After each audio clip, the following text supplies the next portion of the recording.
Hi, we are Jonas and Laura. In search for our dream of living a more self-sufficient lifestyle on a small homestead, we eventually landed on a piece of land on the Estonian island Saaremaa. With our small budget and our wish to stay debt-free, we had to get really creative on where we could live and how we could build beautiful things within the limitations we had.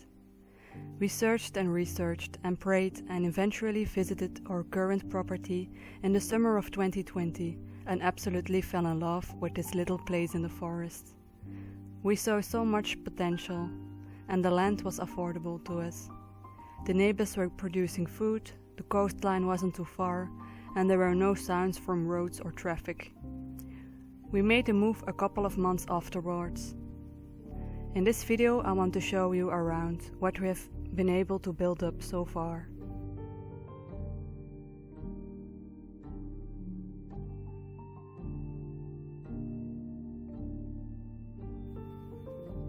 So here we are on our road, which is shared with two of our neighbors and standing at the entrance of our land. It's a bit of a rainy day, so the light isn't best.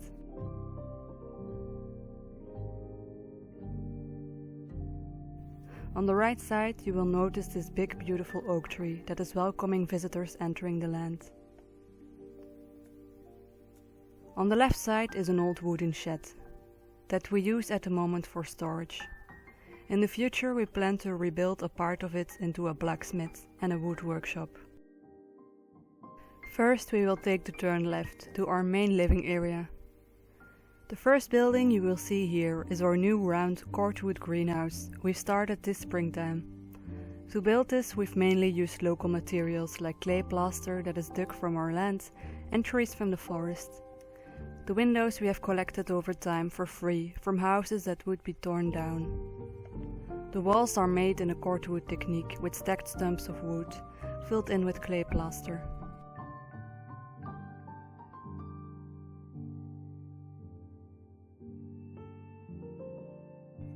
Inside we also created a shower space that guests can use, with a wall made from clay and bottles, finished with some linseed oil. Stones we gathered from around the landscape and used as a shower floor.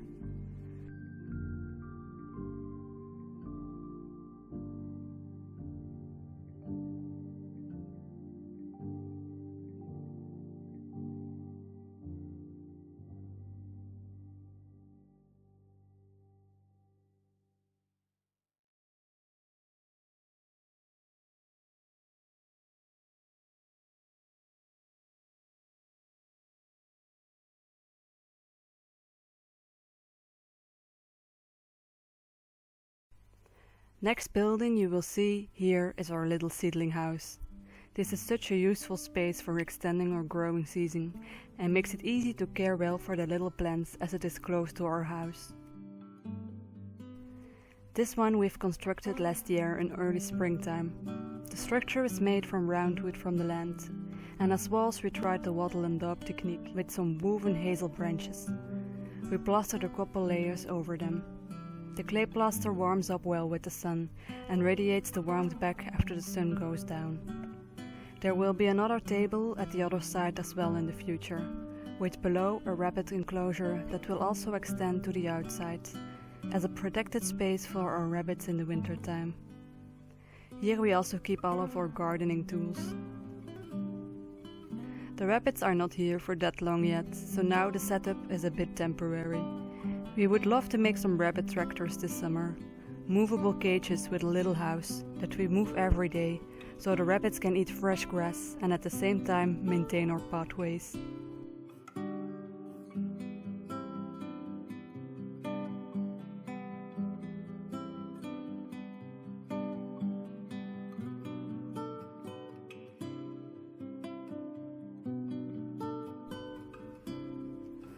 The first thing I did in this landscape last year was building up some hugel mounds, as a way to clean up all the wood debris we had laying around. Big stumps that I filled in with organic material and covered with earth and a mulch layer. Although sadly mice and voles have found their way inside of the mounds, we had success so far with growing flowers, herbs and winter squash on the first mound. I've been seeing a grass snake hanging around here lately, so I suspect he or she is keeping things in control. The second mound is mostly planted with perennial edible plants like asparagus, sea kale and strawberries. You will see a lot of seaweed as a mulching material in my garden, because that is an abundant resource living close to the coastline of the Baltic Sea. The layout of the garden has changed quite a bit since last year. Now I have some grass pathways and raised soil beds that are lower in the middle for better water infiltration. I covered the edges with a geotextile and lined them with flat stones so the grass won't infiltrate my vegetable beds. Most to the north side of the garden, I added 2 big trellises I made this springtime with concrete nets, wood from the forest and some sturdy washing line. So here I'm growing some beans at the moment, interplanted with kohlrabi at the base, some cucumbers, tomatoes, and winter and summer squashes.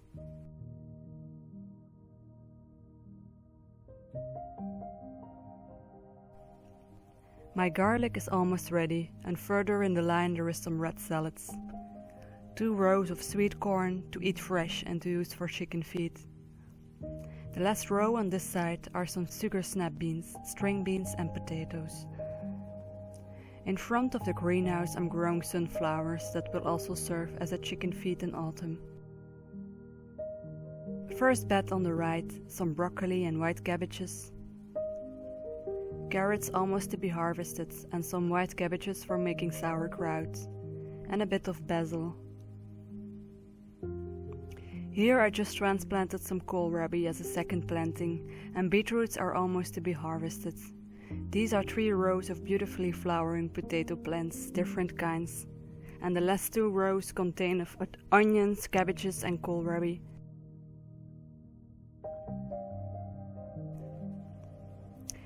And now on to the latest addition on the homestead, the goats. This springtime I've spent some time on a small-scale goat farm on the mainland of Estonia to meet up with our new goats. We brought 3 of them home, 2 3-year-old ladies and 1 young buck.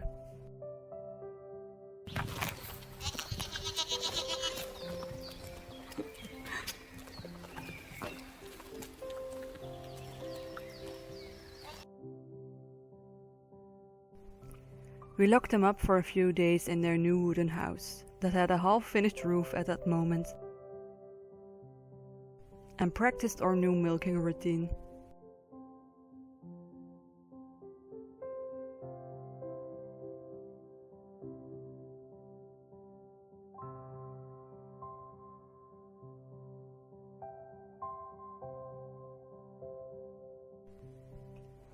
After a few days of getting used to their new home, they now could be released into their pen, with inside many small trees to be eaten.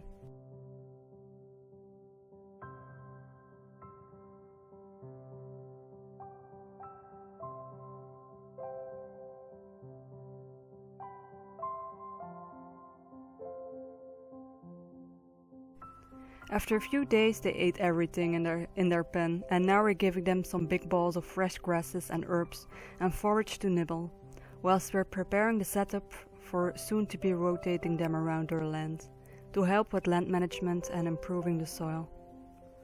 We protected the couple of apple trees we had planted here last year with a sturdy cage.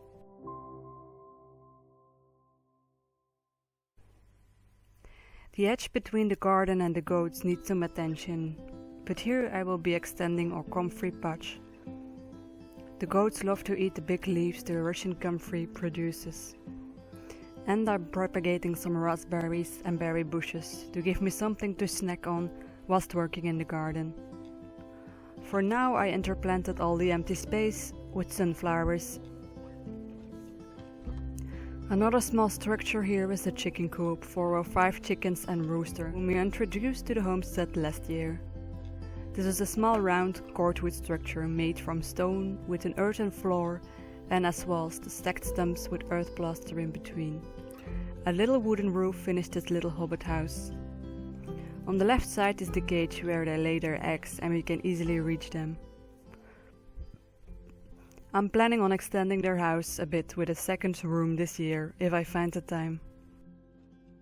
In the other part of the garden not much is done yet, but we are making preparations for extending the gardening space by covering the earth for a while. The goats soon will be grazing here. In the distance there you can see our 12 solar panels we use as our energy source. In front of the garden is a big pit at the moment. We took material from here for our garden beds and for the clay plasters.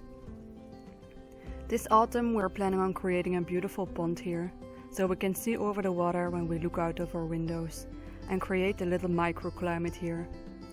The water from the roof will be collected in this pond. And now on to our little house. We started construction last year in early springtime, had a break during the summer due to health issues, and rushed last autumn to get things functional as much as possible. The walls are made from reed that is pressed into bales and stacked on top of each other, finished with, you guessed it, clay plaster. A family member of Jonas created the beautiful big windows in front for a very generous price. We have been working on the interior from autumn until early springtime. When you enter, you have a space for putting your shoes, which is also a space our cat likes to sleep.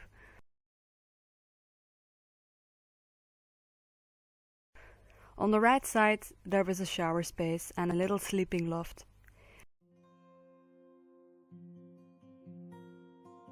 Here are some water kefir and vegetables fermenting.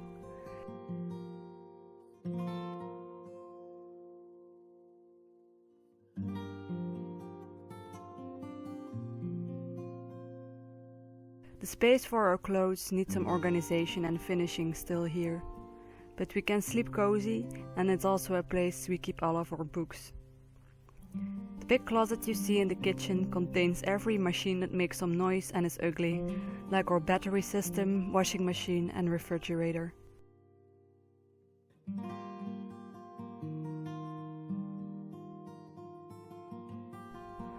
On the right side is a rocket mass heater cooking stove we use in winter time for heating and cooking. In summertime we can choose between electricity or propane for cooking.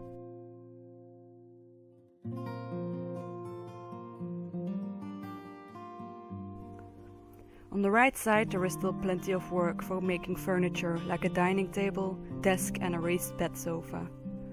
The corner here I use as a printmaker for creating and printing my work.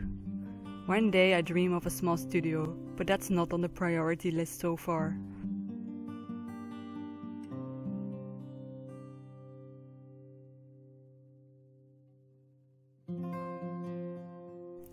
On the edge of the garden there is a small pathway through the hazel forest, leading to our little guest house.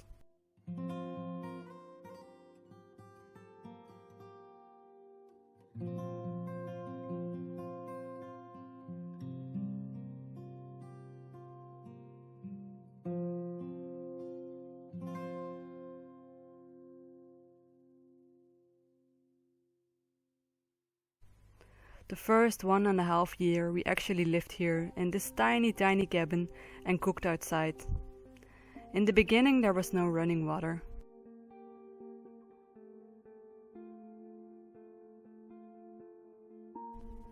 The winter was an interesting experience. The roof and floor are not insulated well, so temperatures could drop down below zero. Luckily the little stove provided warmth quickly and kept us kind of cozy inside. The last weeks we've been working hard on this cabin, replacing and insulating the roof, adding some skylights and upgrading the outside kitchen with some fresh furniture. And a gravity-fed running water system that is filled up with our well water.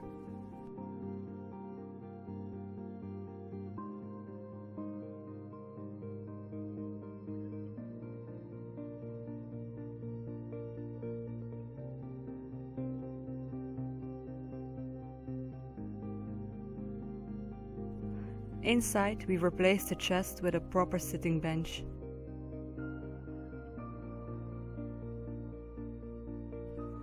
Once everything reached a satisfying level of readiness, I could finally make some pictures and advertise this little house as a rental for guests. But we will be finishing up some details and adding some more features over time to this little space and the area around it.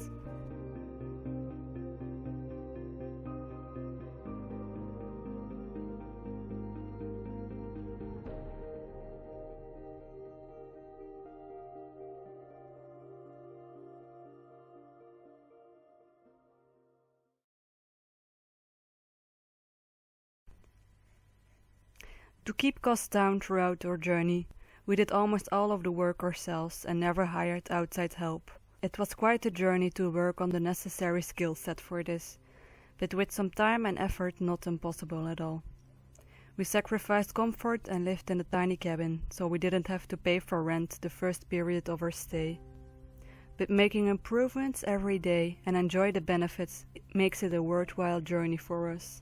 The total cost for the initial phase of our homesteads are calculated we spent more or less around 55,000 euros. That's including the land itself, all the infrastructure so far for energy, water and food, the new buildings, renovations and the animals. I hope this video was helpful or inspirational to you in some manner or form, and I wish you the best of luck on your own journey. I see you in the next video.